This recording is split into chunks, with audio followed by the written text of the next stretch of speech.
আসসালামু আলাইকুম। দেশ ও প্রবাসী ভাইদের ভিতরে আমরা আবারও নিয়ে এসেছি অসহায় নারী জীবনের গল্প।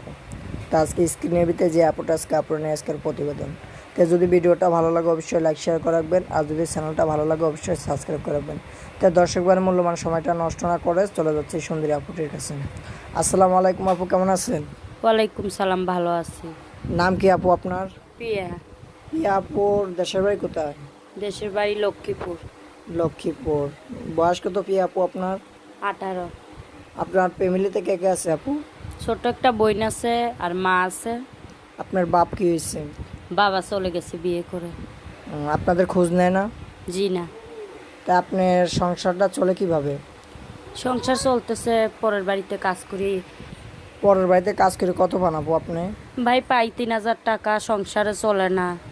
এই 3,000 টাকা দিয়ে আপনার 30 দিন আপনার সংসার চলে?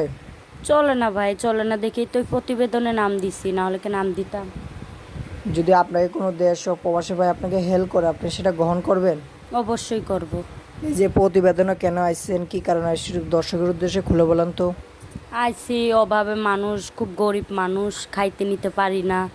একবেলা খাইলে আরেক বেলা খাইতে পারি না। পরের বাড়িতে কাজ করি, যখন কাজ করি টাকা পাই, না হলে নাই। এই কারণে আসছেন। কোনো দেশ ও প্রবাসী ভাই যে আপনাকে হেল্প করে, আপনাকে বিবাহ করতেছে, আপনি কি রাজি আছেন? হ্যাঁ, রাজি আছি। যে আমার পাশে দাঁড়াইতে পারবে তার কাছে আমি বিবাহ বসতে রাজি আছি। এখন তো কিছু ইউটিউবের মেয়েরা আসে আসে দেশ ও প্রবাসী ভাইদের প্রতারণা করে, সেটা কি করবেন আপনি? না না, কি জন্য আমি প্রতারণা করব? তো আপুটা অনেকটা সুন্দর মানুষ, দেশ ও প্রবাসী ভাই শুনছেন। আপনি কি আর কখনো প্রতিবেদন করছিলেন? জি না। এই জীবনের ফার্স্ট না? জি।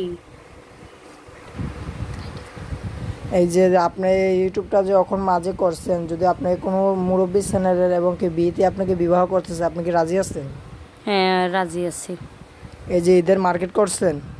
না, করতে পারি নাই, টাকা পয়সা নাই হাতে, কিভাবে করব মার্কেট? আপনার বাবা আপনাকে টাকা দেয় না? বাবা বাবা তো জিগাই না, আমরা কোথায় আছি না না আছি, বাবা কোথায় আছে সেটাই তো জানি না। তা আপনাদের কোনো বাড়িঘর নাই এরকম? না না, বাড়িঘর নেই। ছিল একটা বাড়ি, তাও আমার বাবা বিক্রি করে চলে গেছে সেটা। তো শুনতে পারছেন দেশ ও প্রবাসী দর্শক ভাই, আপুটা অনেকটাই সুন্দর আর আপুটার অনেকটাই কষ্ট। আপুটার জন্য কেউ খারাপ মন্তব্য খারাপ ব্যবহার করবেন না। আপুটাকে যে হেল্প করতে পারবেন সে আল্লাহ পাকের কাছেও সুখী থাকবেন, আল্লাহ তাকে অনেকটাই সুখ দান করবে। তার আপুটাকে যে বিয়ে করবেন তার জীবনটা অনেকটাই সুন্দর হয়ে যাবে। তো দেশ ও প্রবাসী ভাইদের মূল্যবান সময়টা নষ্ট না করে আপুটার জন্যে যদি পারেন, আমরা স্ক্রিনে আপুর নাম্বারটা দিয়ে রাখছি, এই নাম্বারে যোগাযোগ যদি করেন আপুটাকে পাবেন। আর আপুটার সাথে কেউ খারাপ মন্তব্য বলে কথা বলবেন না। তো এইখানের ভিডিও আজকে শেষ। ভালো থাকেন, সুস্থ থাকেন। আসসালামু আলাইকুম।